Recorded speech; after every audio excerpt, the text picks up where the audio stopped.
हिंदी व्याकरण की श्रृंखला में चौथा वीडियो आपके लिए है, जिससे वर्ण और अक्षर में अंतर जानने के बाद अब हम पढ़ेंगे वर्ण के भेद के बारे में। तो वर्ण के दो भेद है, एक स्वर वर्ण और दूसरा व्यंजन वर्ण।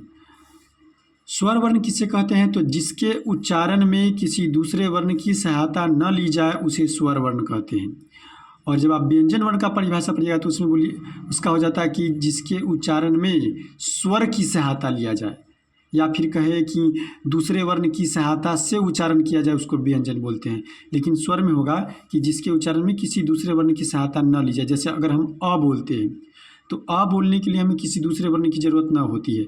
और जैसे क बोले क, तो उसमें क के साथ अ की ज़रूरत होती है, तो वो क चले जाएंगे व्यंजन वर्ण में, सिर्फ अ, तो ये आ जाएंगे स्वर वर्ण में। तो स्वर वर्ण क्या होगा? तो जिसके उच्चारण में किसी दूसरे वर्ण की सहायता नहीं ली जाए उसे स्वर वर्ण कहते हैं। जैसे अ, आ, हर्ष ई, हर्ष ई दीर्घ ई, फिर हर्ष उ दीर्घ उ, री के बाद ए, आए, ओ, औ।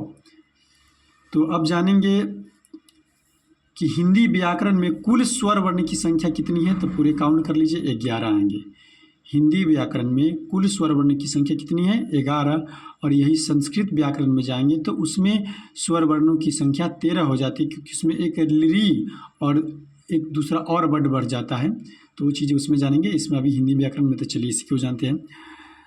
जबकि स्वर वर्ण के भेद पूछेगा, ध्यान दीजिएगा, स्वर वर्ण में कुल वर्णों की संख्या तो 11, जबकि स्वर वर्ण के भेद या प्रकार की संख्या 3। कई बार छोटे छोटे बच्चे गड़बड़ कर देते हैं, उन्हें समझ में नहीं आता रहता कि प्रकार की संख्या अगर ऑप्शन में 11 है और 11 पढ़ ले रहता है तो इसकी वजह से टिक लेगा। तो ध्यान देना है कि कुल स्वर वर्णों की संख्या तो 11, और स्वर वर्ण के भेद या प्रकार की संख्या कहेगा तब 3।